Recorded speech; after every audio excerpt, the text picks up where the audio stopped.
Libros. Es un libro rarísimo. Es Historia de la leyenda negra hispanoamericana. La leyenda negra contra España y contra la conquista española. Y la escribió un historiador argentino, Rómulo Carbia.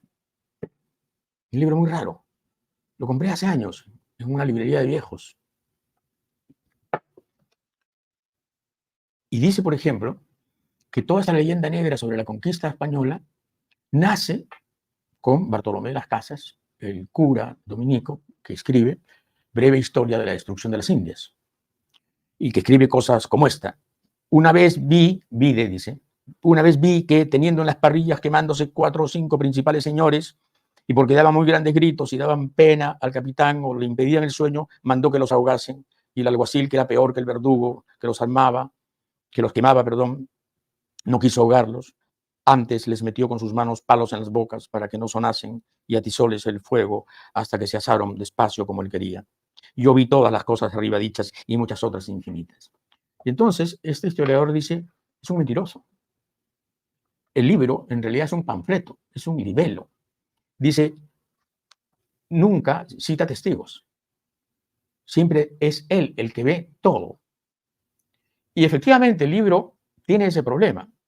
Es un libro maravilloso, un libro fundacional, digamos, de los derechos humanos en América, pero tiene mucho de panfletario. Y es cierto.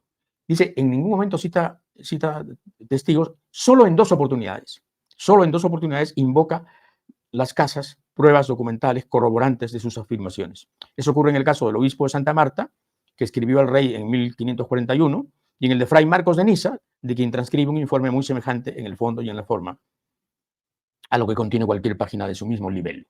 Es interesante, ¿no? Bartolomé de las Casas como autor de un libelo.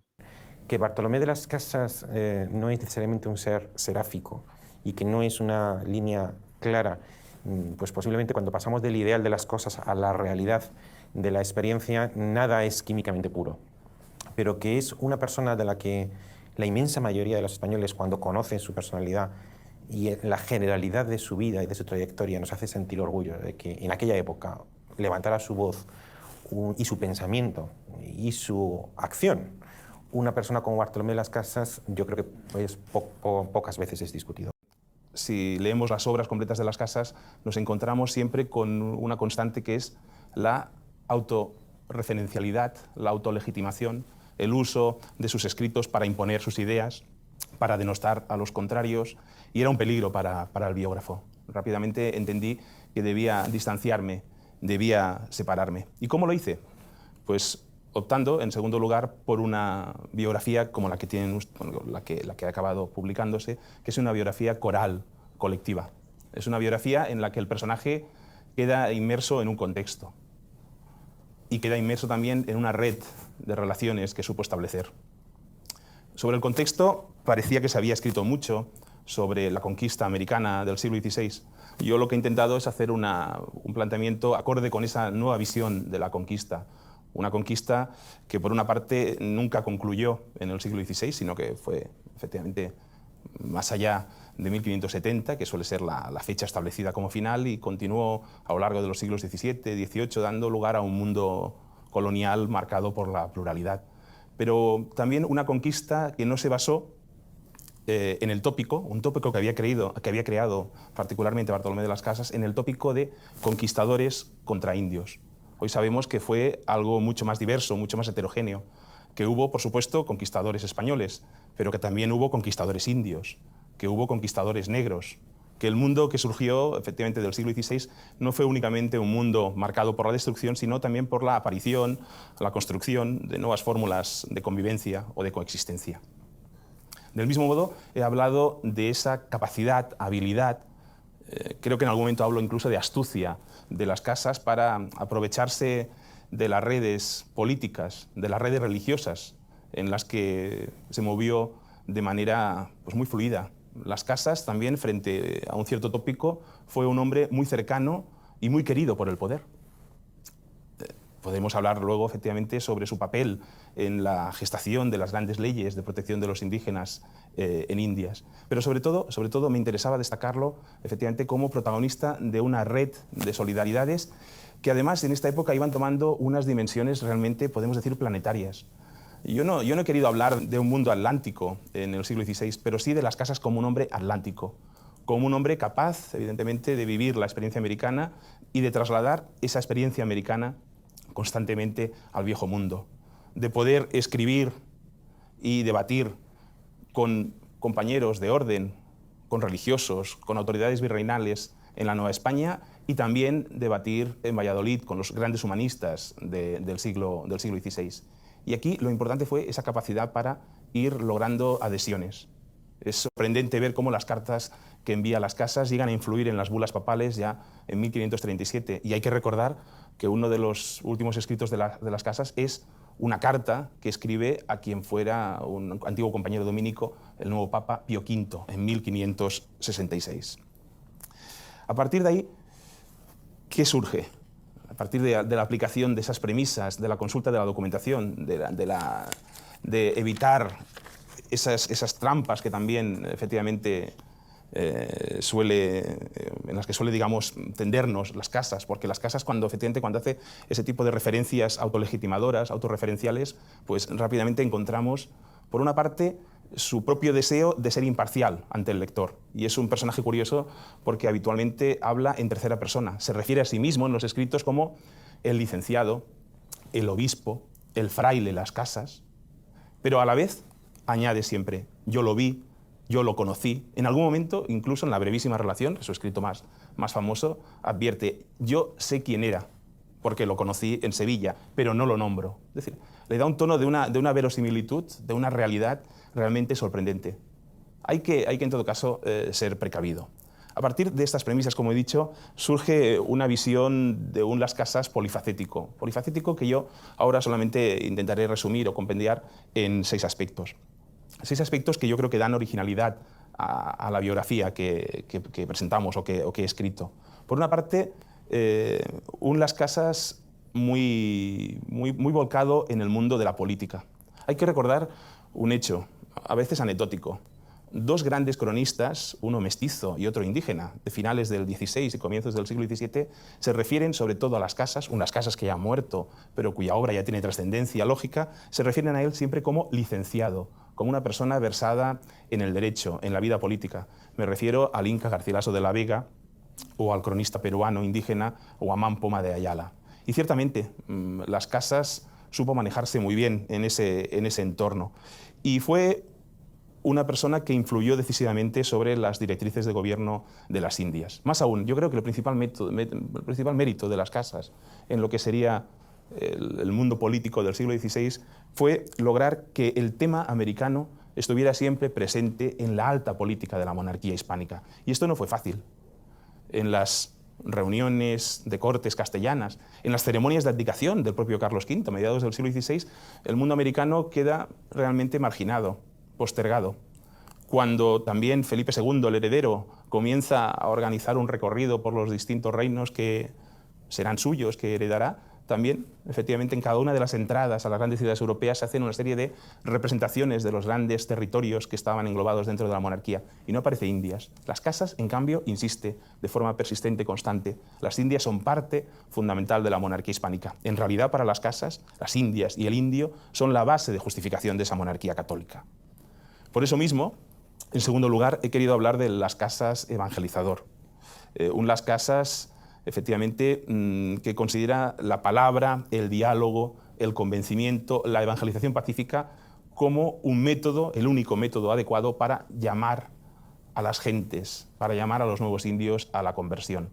Él es autor de unos tratados teológicos, efectivamente, en el que hay un tono absolutamente maternal del evangelizador respecto al indígena. Y recuerda también una cosa, la implicación necesaria de los laicos en esta obra de evangelización. No corresponde únicamente a los frailes, no corresponde únicamente a los clérigos.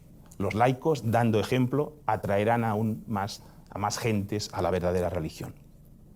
En tercer lugar, también surgen de las páginas de este libro Las Casas doctrinario, escolástico, uno de los grandes teólogos, de los grandes juristas que aparecen en la España del momento. Y esto es curioso, porque esto lo que demuestra es la capacidad de las casas también para sobreponerse a unos orígenes relativamente humildes y sobre todo significan efectivamente un ejemplo consumado de una capacidad de autodidacta. Hay que recordar que las casas no tienen estudios universitarios, no se forja en las grandes universidades castellanas del siglo XVI y sin embargo a finales de su vida pues, discute de temas de teología con sus compañeros dominicos en Salamanca, en Valladolid, y de la misma manera lleva a cabo la gran controversia en Valladolid en 1550 con uno de los más importantes humanistas, Juan Ginés de Sepúlveda, que ha impartido clases en Bolonia, que ha sido cronista del Papa, que es cronista del Emperador. Es decir, es también una historia de una superación personal y de una capacidad también para formarse. En cuarto lugar, me ha interesado también destacar a Bartolomé de las Casas, ya no únicamente desde el punto de vista del arte de la política, el arte de la palabra, el arte de la doctrina, el arte de la ley, sino también a las Casas como uno de aquellos humanistas que también cultivaron el arte de la paz, que es algo que también interesó a los europeos de esta época. Recordemos a Erasmo, ¿no? Y en ese sentido hay páginas muy trascendentales y hay unas implicaciones realmente muy radicales de las Casas en la limitación hasta extremos que la hacen irrealizable de las guerras legítimas, de las guerras justas. Es un pacifista que efectivamente también resulta interesante. En quinto lugar, hay que considerar también a las Casas como un personaje que se mueve de manera muy holgada en la República de las Letras. Es llamativo, llega incluso a cambiar su apellido, lo latiniza, es el famoso Casaus, que después dio pie o ha dado pie a polémicas sobre su origen, ¿no? El origen catalán de las Casas, etc. Aquí hay una opción, digamos, por un nombre de pluma, un nombre latino, con el que también busca incidir pues, en la comunidad cultural de su época, dar valor también a sus escritos más allá del mundo jurídico. Y finalmente, me ha interesado presentar a las Casas no como creador, sería no hacer justicia, sino sería una injusticia respecto a las Casas, pero sí como una persona efectivamente con inventiva, con capacidad para crear conceptos. El concepto de destrucción es prácticamente un neologismo en la época. El concepto de destrucción de las islas, de las Indias, la conquista como destrucción. De la misma manera, efectivamente, la capacidad de las Casas para innovar en cuanto a las prácticas de debate intelectual, de control político, de relación en el trato al indígena. Y, por supuesto, descubridor, inventor de dos personajes que estaban llamados a jugar un papel fundamental en lo que sería la historia atlántica de los siglos siguientes. El nativo, el indígena americano, pero también, en este caso, en una situación ciertamente más ambigua, más incómoda, también el negro africano. Es decir, aquí efectivamente son dos personajes que deben mucho a las Casas en cuanto se convierten en centros de discusión, de reflexión en el siglo XVI y con posterioridad. A partir de aquí, de ir analizando todas estas facetas, me resulta difícil responder a una pregunta que ustedes quizás estén haciendo en este momento. Bien, pero finalmente las Casas, ¿quién es? Bueno, las Casas es cada uno de estos y todos a la vez. Yo creo que efectivamente entrar en las Casas a partir de su concepción como jurista, como imperialista eclesiástico, como clérigo, como juez, como político, en realidad nos conduce rápidamente a verlo como una persona en conjunto. Hace unas horas, hace unos días, desde una revista se me pidió que escribiera un breve artículo sobre titulado o inspirado en una idea. Bartolomé de las Casas, mi héroe. Yo por un momento entendí que debía efectivamente hacer algún tipo de adjetivación, otorgar algún adjetivo, buscar alguna consideración, valorar moralmente a las Casas, pero yo veía que esto era hasta cierto punto reduccionista, simplificador. Y entonces pensé, quizá analizar algún momento decisivo de su trayectoria, algún momento decisivo de su obra. Por supuesto, inmediatamente me vino a la mente la controversia de Valladolid, el gran debate con Ginés de Sepúlveda, el debate sobre la guerra y sobre el trato a los indios, esa apuesta por la dignidad del indígena que se dio en la capilla del Colegio de San Gregorio en agosto de 1550 y en abril de 1551. Pero pensé que quizá ahí tampoco estaba el verdadero Las Casas. Por muchas razones que, insisto, quiero ser breve y no voy a entrar, pero sobre todo, por ejemplo, por un hecho, ¿no? Las Casas, que es una persona locuaz, que es una persona, efectivamente, que domina muy bien el discurso, que sabe seducir y que sabe persuadir a gobernantes, a indígenas, etcétera, se mostró realmente sorprendente en Valladolid. Su contrario, un humanista habituado al público universitario, habituado al método de la dialéctica, Juan Ginés de Sepúlveda, intervino primero. Habló 3 horas y expuso sus argumentos. Las Casas, en los días siguientes, 5, 6 días, comenzó a leer, palabra por palabra, un manuscrito en latín. Una apología, efectivamente, de los indios, pero escrita en latín. Fue una lectura tediosa.